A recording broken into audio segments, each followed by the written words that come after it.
pretty much since I was a kid. Unlike most people, I just never stopped. But I think I started taking it more serious right before I graduated from high school.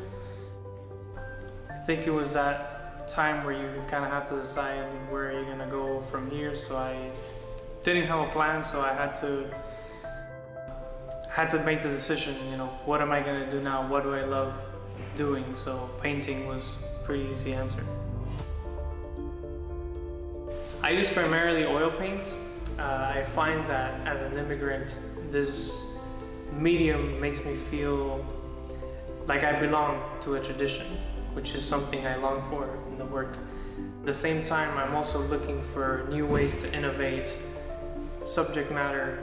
What needs to be said in the subject matter, I try to find a medium that mirrors that. I would say that I'm inspired by everyday things. It could be an everyday object or something that I come into contact with all the time. It all seeps into my work somehow.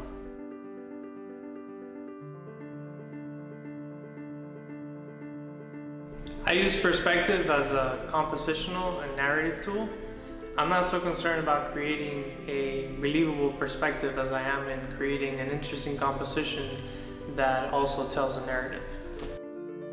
Every time I finish a work, I put it down, I hang it up, actually, I take a look at it, and I say to myself, okay, this is done, now how can I make this better? So instead of going back to that piece I just finished, that's what keeps me going to make a new piece.